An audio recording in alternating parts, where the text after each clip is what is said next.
Buenas tardes.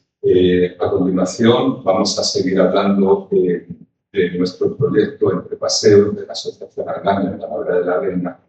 Y dentro de este proyecto vamos a desarrollar lo que entendemos nosotros de una forma muy general y desde nuestra experiencia de cómo se debería desarrollar un proyecto de participación social. Hablamos de lo que es ir desde la idea al proyecto. Y en eso nos basamos en, primero, desde el diagnóstico de la realidad a la implementación de este proyecto. Vamos a hablar de la ruta técnica para proyectos centrados en la realidad, que es fundamentalmente lo que desarrollamos desde nuestra. Esa ruta metodológica que vamos a proponeros del proyecto participativo,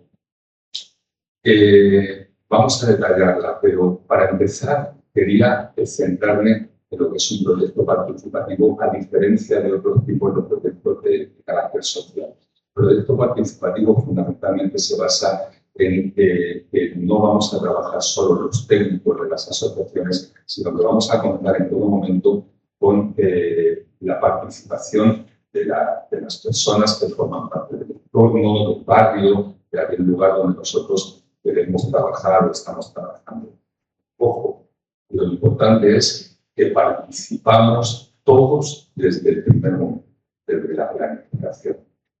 Por eso, cuando hablamos de esta ruta metodológica, el proyecto de participación comunitario, vamos a empezar con un diagnóstico, es ese análisis de la realidad, donde vamos a intentar detectar necesidades, problemas, soluciones, situaciones que podemos abordar para mejorar. Después de tener ese diagnóstico, pasaríamos al diseño de los proyectos, del plan o de los ejes estratégicos con los que vamos a trabajar.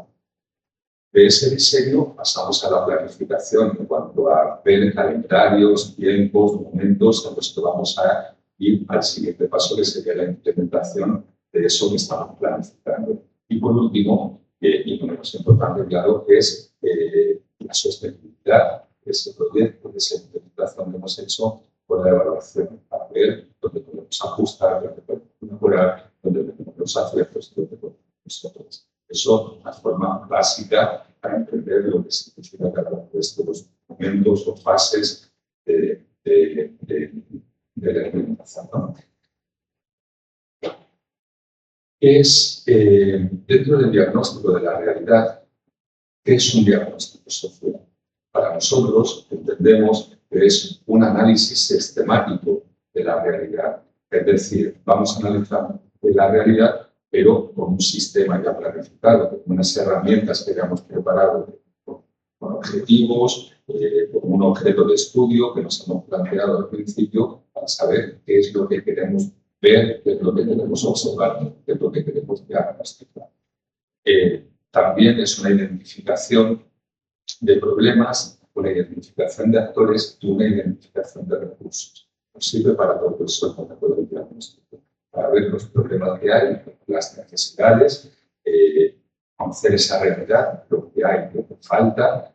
También ir viendo quiénes son estos actores clave que llamamos, ¿vale? Que son las personas que se involucran, que son referentes, que nos pueden ayudar a tener una información muy valiosa de lo que es el entorno que estamos estudiando, el barrio o zona geográfica donde nos estamos viendo, y los recursos con los que cuentan, como decía, lo que hay y lo que faltaría. También, dentro del diagnóstico social, nos va a servir como una base objetiva para la toma posterior de decisiones, a los que conocemos la realidad, las necesidades, que sabemos con quién podemos contar, que sabemos quiénes son los referentes, que sabemos de qué recursos disponemos. A partir de ahí ya podemos tomar decisiones. Por eso es esa base muy objetiva, palpable, evidente. Nosotros hemos analizado, hemos estudiado desde el primer momento con las personas que forman parte de esa comunidad en la que estamos o queremos trabajar. Eso es la clave. ¿Cuáles son los tipos de diagnóstico que estamos en ese primer momento de conocer la realidad? Podemos hablar de un diagnóstico rápido participativo, ¿vale? Que es ese diagnóstico en el cual nosotros pedimos por grupos, por sectores, que nos respondan una serie de preguntas para obtener información que es rápido. Cogemos todas las respuestas y las podemos tabular y podemos hacernos una idea de cuál es la percepción de las personas de sus situaciones. Luego podemos también hacer un tipo de diagnóstico técnico, experto, es decir, yo investigo, yo pregunto, yo indago, busco por internet, me muevo por el barrio, veo, observo, tomo notas, ¿vale? Pero lo hago yo, técnico en este caso, que soy la persona o técnico experto que estamos haciendo ese diagnóstico. Y la tercera posibilidad, además, por supuesto, cada autor tiene sus fórmulas y demás, pero la tercera sería el mixto, ¿no? El hacerlo, es por lo que nosotros apostamos, hacerlo desde la dirección del técnico, pero siempre con la participación de la gente desde el primer momento. Es decir, no pregunto y me dan las respuestas y luego yo las tabulo y digo cuáles son las conclusiones. No. Hacemos todas las preguntas, diseñamos qué preguntas queremos hacer, las enviamos y organizamos grupos para dar esas respuestas. Todos estamos trabajando en equipo también para sacar y deducir las conclusiones de esa información.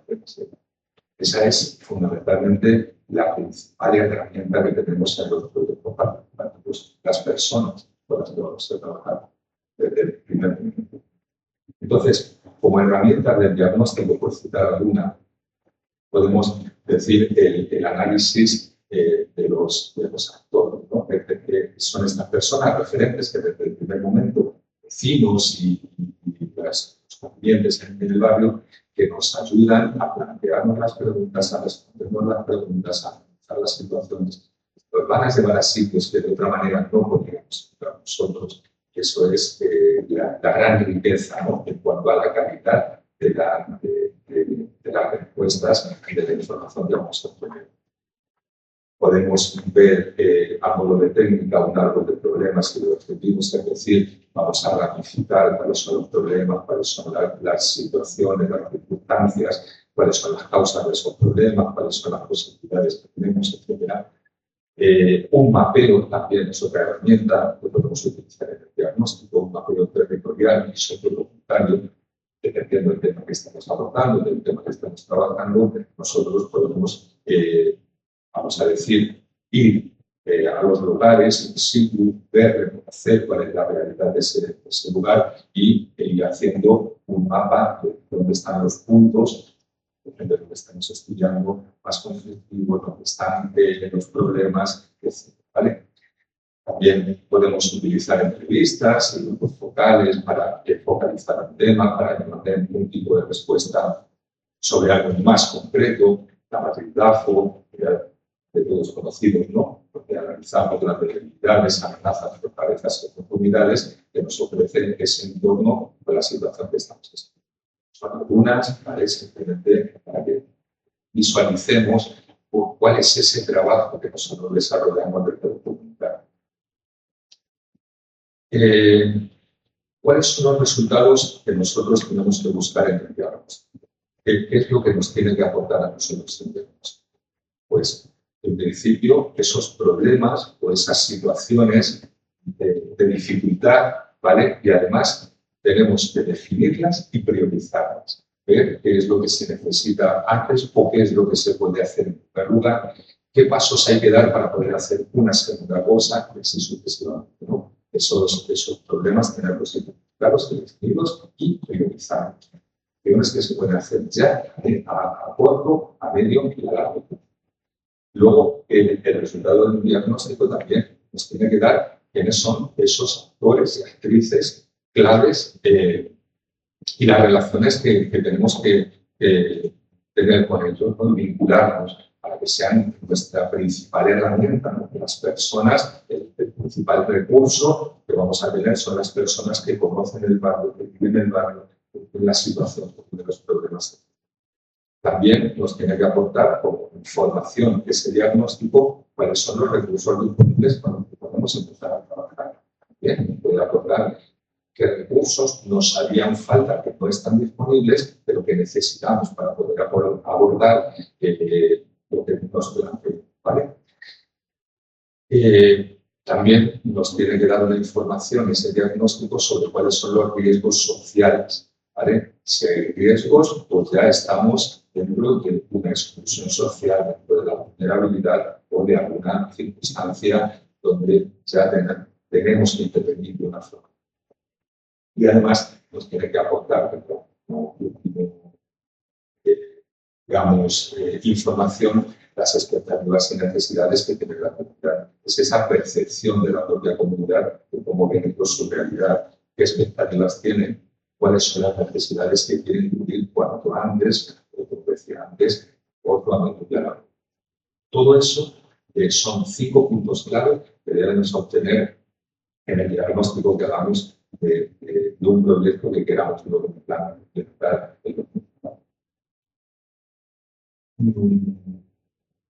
Vamos a pasar de esta primera fase del diagnóstico a ver cómo hacemos el diseño de los proyectos. Y aquí nos encontramos 3 claves fundamentales. Es decir, lo que hemos detectado como problemas lo vamos a transformar en el objetivo general. Y por eso decía de priorizar.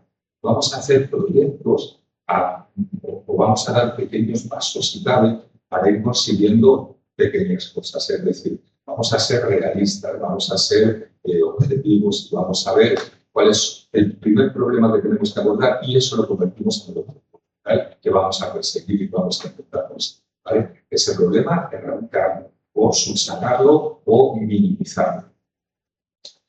Ese diseño también nos va a permitir que las causas que hemos visto que generan esos problemas o esas situaciones deficitarias para el barrio, para la zona donde estemos, se van a convertir en líneas de acción, en ejes a abordar. Si vemos que hay un alto índice de fracaso escolar, pues una línea de acción va a ser implementar refuerzo escolar, actividades complementarias educativas, acompañamiento, seguimiento, eso, ¿vale? Quiero decir, ese análisis, ese diagnóstico nos va a dar ya la pista de lo que tenemos que hacer. Y también, cómo pasar del diagnóstico al diseño, vemos que los efectos o digamos cuáles son los motivos de los problemas también pueden ser nuestros próximos objetivos específicos a la hora de ir concretando y afinando cuáles son las acciones concretas que debemos ir consiguiendo para al final conseguir el objetivo general, que es el objetivo con una finalidad y con una meta en la distancia y el tiempo. Básicamente esas 3 claves. Resumiendo, el problema se convierte en objetivo general, las causas se convierten en la línea de acción y los efectos en los objetivos. ¿Cuáles son los elementos del diseño del proyecto? Para diseñar el proyecto, al final, viendo cuál ha sido el análisis de esa realidad, pues nos tienen que marcar unos parámetros que ya todos conocemos también, nos dedicamos al tema de lo social, ¿no? Sería marcar un objetivo general, que es el objetivo que podemos intentar conseguir a lo largo de todo el proyecto, los objetivos específicos que van a ir completando ese objetivo general que está mencionado, quiénes van a ser los beneficiarios y los actores aliados, en este caso, cuando hablamos de proyectos participativos, hacia quién vamos a dirigir nuestra acción, en el barrio, independientemente de la edad, de la cultura, de cualquier tipo de diferencia, ¿vale? Que podamos entender. Tenemos que marcar cuáles son los resultados esperados, es decir, qué esperamos conseguir con ese proyecto, qué esperamos conseguir con esa acción que vamos a implementar, los indicadores de verificación para asegurarnos de todo lo que teníamos pensado se va consiguiendo o en qué medida, ¿vale? O si no se consigue, tenemos que tener unos indicadores que nos ayuden a ir viendo a lo largo del proyecto si estamos consiguiendo el objetivo. Y supuestos y condiciones externas que nos vamos a encontrar, que ya nos han avanzado la situación. Sabemos cuáles son las barreras, cuáles son los obstáculos, pues tenemos que tener mecanismos ya también para intentar salvar. Y, en definitiva, ¿cuál es la importancia de la participación en el diseño? Estamos visualizando que todo este trabajo que estamos haciendo desde el diagnóstico y el diseño, lo estamos haciendo en el equipo formado por los técnicos, el proyecto de la asociación que quiere equipar ese proyecto con las personas que viven y conviven en ese barrio o en esa zona donde tenemos. ¿Vale? Entonces, ¿cuál es la importancia de la participación? Primero, que cuando contamos con la participación de todos, en el primer momento legitima el proyecto. Es decir, el proyecto no es mío, que yo lo presento, vamos a hacerlo aquí en vuestro barrio, sino que lo hemos hecho entre todos. Y eso ya de alguna manera es nuestro, ha nacido de nosotros, de todos, ¿vale? También garantiza la pertinencia del proyecto. Este proyecto es lo que necesita el barrio porque lo habéis dicho y lo hemos visto, ¿vale? Pero sobre todo porque la gente que lo habita ha dicho que esa es la necesidad, esa es la proyecto. También fomenta la participación social y la apropiación social, ¿no?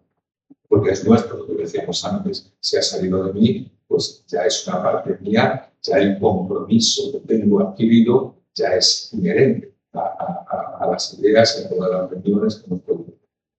Y además que reduce las resistencias en la implementación, porque ya todo el mundo conoce lo que se va a hacer. Ya no lo voy a contar yo y tengo que convencer a nadie. Lo hemos hecho entre todos, desde todos, para todos, con lo cual ya eso va implícito cuando ya hemos tomado las decisiones, ¿no? De diseñar este proyecto, ¿no? Pasaríamos ahora a la siguiente fase, al bloque de la planificación, ¿vale? Es decir, ya hemos hecho el diagnóstico, hemos diseñado la estrategia, los objetivos y demás, y ahora vamos a planificar. En esa planificación operativa, es decir, una planificación concreta, una planificación real, ¿no? Que ya vamos a llevar a cabo, pues vamos a planificar cuáles son las actividades, vamos a ver quiénes son los responsables de cada una de esas actividades o acciones, ¿no? De cambiar el proyecto, vamos a ver el cronograma, cuáles son los tiempos que nos vamos a dar. En los 3 primeros meses vamos a intentar conseguir esto, a partir de aquí en los 3 siguientes vamos a hacer lo siguiente que tengamos planificado, etc. ¿Vale? Vamos a plasmar también sobre el papel cuáles son los recursos con los que contamos, ¿vale? A la hora de planificar y cuál es el presupuesto fundamental. ¿Cuál es el presupuesto? No significa, bueno, ahí tenemos 2 maneras de hacerlo cuando hablamos de presupuesto. Cuando hablamos de presupuesto, tiene que ir la línea de las necesidades que hemos detectado. Y cuando marcamos el presupuesto, marcamos lo que creemos realmente que vamos a hacer. Y luego vamos a intentar conseguirlo. Vamos a intentar conseguirlo en su totalidad. Podemos conformarnos con una parte que consigamos y hacer una pequeña parte que podemos intentar conseguir todo y luchar por conseguirlo, ¿vale? Luego ya, ahí estamos en otras, no es nuestra responsabilidad en ese sentido, sí intentar gestionarlo. Pero bueno, eso serían los 5 aspectos: actividades, responsables, programa, recursos y presupuesto para la planificación. ¿Qué mecanismos de participación podemos utilizar, algo práctico que nos ayude en nuestro trabajo de día a día si queremos involucrarnos en el proyecto participativo? Pues mesas de trabajo donde convocamos a todos los vecinos, a todos los que quieran participar o a todos los que quieran asistir, o a los representantes, a esas personas clave que sí que tienen una fuerza de barrio, de la comunidad y representan de alguna manera a todos los vecinos o a la comunidad. La tener de diseño independiente, lo que estamos diciendo, vamos a diseñar entre todos, pero diseñamos todo, desde el diagnóstico, cómo lo vamos a hacer, cuáles son las preguntas que vamos a hacer, cuáles son los objetos o los objetos de estudio que vamos a utilizar para la investigación, todo desde el primer momento lo diseñamos en cooperación, en colaboración. Y además podemos utilizar comités comunitarios, que así que incluimos a toda la comunidad, asambleas grandes, ¿no? Esas personas que quieran se invitan, se anuncian y se coge un centro grande donde van las personas y ahí pues se abren las cabezas. Y luego, También contar con presupuestos participativos, todo esto tiene un coste de tiempo, de dinero, demás. Entonces, bueno, pues todo esto. Dentro de esta planificación operativa también tenemos que tener en cuenta los riesgos, ¿vale? Y tenemos que intentar gestionar esos riesgos. ¿Qué debemos hacer en este sentido? Identificar primero cuáles son los riesgos de que algo salga mal, de que esto no se lleve adelante, ¿no? La evaluación de la probabilidad del impacto, es decir, cuando nosotros estamos planificando un proyecto que vamos a incluir, vamos a implementar, vamos a ver qué riesgos corremos. Puede ser beneficioso, puede ser contraproducente, hay personas que están a favor, hay personas que están en contra, podemos llegar a un consenso, todo esto es complejo, muy complejo, más cuanto más gente hay, porque a lo que a uno les va muy bien, a otro les puede perjudicar, nunca lo vean los soluciones, ¿no? Eso es lo que tenemos en castellano, que pero nosotros tenemos que gestionar esos riesgos e intentar llegar a soluciones que de alguna manera beneficien a la mayoría o a todas las partes. Medidas preventivas, estamos en lo mismo, ¿no? Tenemos que prevenir todo aquello que pueda ser algo perjudicial, aunque nosotros pensemos que va a ser beneficioso, pero va a hacerlo con un buen talante, pero para eso hacemos estas reuniones, para eso hablamos, para eso nos juntamos todos, para ver si esto va a funcionar o no va a funcionar. Vamos a prevenir riesgos, ¿no? Y vamos a generar también medidas por riesgos sociales, conflictos, desmotivación, baja representatividad. Igual, si lo elegimos bien a los actores claves, a los representantes, para reuniones más concretas, más de menos personas, que sean más operativas, pues igual ya estamos partiendo de un error desde el principio.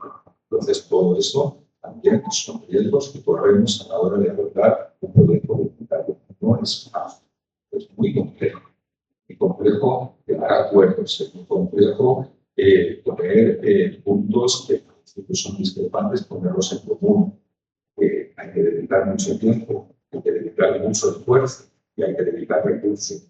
Por eso no se ¿vale? Pero desde luego, no tiene nada que ver la calidad de un proyecto comunitario con un proyecto que yo creo que viene muy bien a ese barrio de desarrollo, o a esas personas, o a esa comunidad. Dentro, pasaríamos ahora, una vez que hemos hecho el diseño, hemos hablado todo lo que teníamos y podíamos hablar, pasamos ya a la implementación. Ahora ya lo vamos a hablar más. Ya la idea, ya lo hemos hablado, como tienes que hablar de necesidades, cuáles son los puntos fuertes de la etcétera. Pues ahora vamos a implementar lo que hemos trabajado en el y en esa implementación hay una serie de principios que no debemos olvidar y que tenemos que tener en cuenta.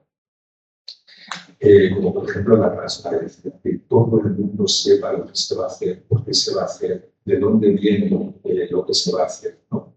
Transparencia absoluta. Que nadie desconfíe, que no crean que es algo para beneficiar a los pocos o estamos ocultando información, etc. También otro principio es la inclusión, que todas las personas se vean incluidas en ese proyecto. Esto sea beneficioso a todos o para la gran mayoría.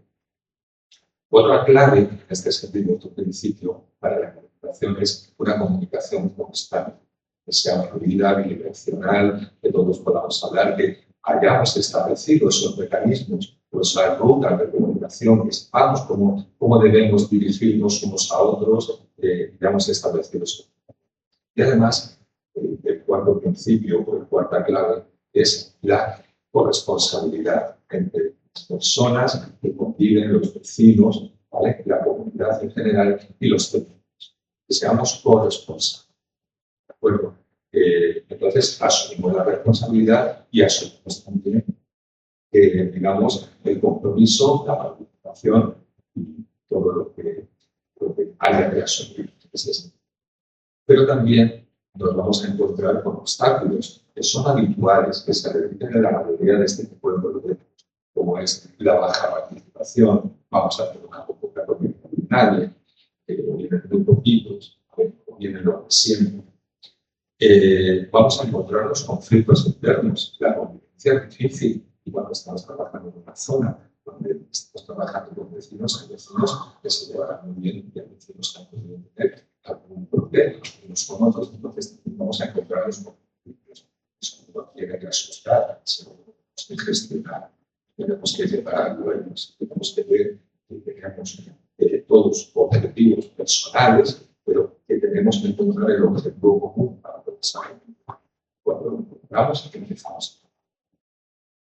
Además, también nos vamos a encontrar seguramente desigualdades de poder con estas personas que representan a otras, con personas que sienten que tienen más derechos que los demás, o menos derechos. Bueno, pues también hay una gestión que hacer por parte de los técnicos que es igualar a todos y a todas. ¿Vale? Cuando al poder de decisiones, poder de hablar, poder de comunicar y expresar lo que cada uno quiera, que nadie se sienta aturdido por otra persona, no digo porque este va a pensar, no se cree, solo eliminamos esa comunicación en todos los aspectos y luego también nos podemos encontrar seguramente obstáculos actual, la descoordinación institucional. Nosotros vamos a ser Quijotes en la mesa donde estamos y vamos a pelear muchas veces contra lo mismo corriente, porque las instituciones públicas igual no quieren o no nos hacen caso o pretenden que después de que hemos trabajado una serie de objetivos y de líneas, de estrategias y demás, pues no coinciden con las que ellos tienen, o con otra cosa, entonces ya se desvirtúa completamente todo lo que estamos haciendo. Eso es un obstáculo que debemos pensar y que vamos a tener. Y por último, digamos, en estas fases que estamos viendo, después ya de la implementación, no tenemos ya que darnos por satisfechos, esto ya está hecho. Tenemos que hacer un seguimiento, una evaluación para que al final el proyecto sea sostenible en el tiempo. Es decir, que permanezca ahí y de una manera natural, ya vaya solo, no necesite de nadie ni lo guíe ya. Nosotros damos el impulso y eso, como éxito rotundo, es que funcione por sí solo y se quede ya para los que están analizando. Dentro de la evaluación, vamos a hablar de una evaluación participativa con todos los momentos y las fases que existen, donde hay un diseño de herramientas de evaluación comunitaria. Entre todos diseñamos las herramientas de evaluación. ¿Qué vamos a utilizar para evaluar? ¿Qué es lo que vamos a evaluar? ¿Cómo lo vamos a hacer? ¿Quién lo va a hacer? Evaluaciones finales con factores clave. ¿Cuál vamos a elegir? Serie entre todos la serie de personas que van a ser los evaluadores, los que estén constantemente revisando que todo funcione según lo previsto. O si está algo funcionando mejor de lo previsto, genial, subrayamos, pero si hay algo que está funcionando peor de lo que habíamos previsto, pues habrá que hacer un ajuste para que vayan. Un mapeo de resultados, pues es ir viendo qué es lo que funciona mejor, qué es lo que funciona peor, como dijimos antes, y también historia de nivel de cambio. Es decir, vamos a comprobar en qué punto, con qué momento nuestro proyecto tiene un impacto suficiente como para que cambie la vida de las personas en algún momento. No digo que cambie la vida de forma radical ni de que arreglemos todos los problemas que hay, pero si mejoramos la calidad de vida, mejoramos la percepción que tienen del entorno, de su propia comunidad, un poquito, ya es un éxito, creo, que político. Y hablamos también de la sostenibilidad del proyecto, lo que decíamos antes. Para que el proyecto sea sostenible en el tiempo y perdure y permanezca, nosotros tenemos que hacer una transferencia de capacidades, es decir, ya nosotros nos tenemos que ir yendo de ahí cuando sea posible, por lo cual vamos a transferir esas capacidades, vamos a transferir esos conocimientos que son necesarios para que el proyecto siga adelante, pero claro, siempre tiene que haber alguien velando porque eso siga bien. Pues esa transferencia la tenemos que hacer con las personas que forman parte de la comunidad. Tenemos que crear liderazgos comunitarios, una persona, un grupo de personas que sean los garantes de que esto siga funcionando. debemos conseguir también una institucionalización en el entorno donde esa acción o acciones o proyecto, llamémoslo como queramos, debemos conseguir implementar, que permanezca y ya quede como algo que forma parte del barrio. Ya no hay que pensar en ello, se funciona por sí solo. La máquina va con su inercia y ya no va a tratar de hacer más, porque la gente se ha concienciado, las personas saben que eso funciona, que tiene bien, entonces van a intentar hacerlo. Y, como decíamos antes también, para la sostenibilidad del proyecto también hay que formar de alguna manera a las personas que se van a encargar de que esto se mantenga, se sostenga y demás. Información que sea necesaria en cuanto a resolución de conflictos, en cuanto a habilidades sociales, en cuanto a lo que consideremos que sea más útil. Perdón. Y como conclusiones finales a todo lo que hemos abordado, en cuanto a los procesos de los proyectos comunitarios, sacamos unas conclusiones que creo que son importantes y básicas. La primera, que la participación es un principio, no es una fase, es un principio que se inserta en toda la elaboración del proyecto, todas las fases, ¿vale? Si no contamos con la participación, estamos haciendo otra cosa, no estamos haciendo política. También como conclusión, decir que un buen diagnóstico garantiza la pertinencia, es decir, si hemos hecho las cosas desde el principio, contando con las personas que forman parte de esa comunidad, nos estamos garantizando que lo que vamos a hacer, el proyecto que va a salir, las ideas que se han aportado son las necesarias para ese entorno, para esa comunidad. Esa es la pertinencia a la que nos referimos. Además, la implementación debe ser flexible. Tenemos siempre que jugar con cintura y si nosotros pensamos que algo tiene que ser de una manera, pero será en cierta medida de una manera, en cierta medida de otra, tenemos que saber encajarlo, tenemos que saber flexibilizarlo para que al final todo el mundo esté de acuerdo, esté contento y le beneficie, ¿vale? En ese sentido. Y además, como conclusión, la comunidad es protagonista del proceso, siempre, en todo momento, como algo transversal. La comunidad es el protagonista, no el técnico, no la asociación, no. La asociación y el técnico es un mero conductor transmisor de la información y de canalizar todo el diálogo que se produzca para poder llegar al final a mejorar la calidad de vida en la medida que sea posible de la persona que vive. Y para concluir, decir que no hay participación real sin información y no hay información útil sin participación. Así que espero que haya sido vuestro agrado. Pues con esto concluimos y ha sido un placer estar aquí.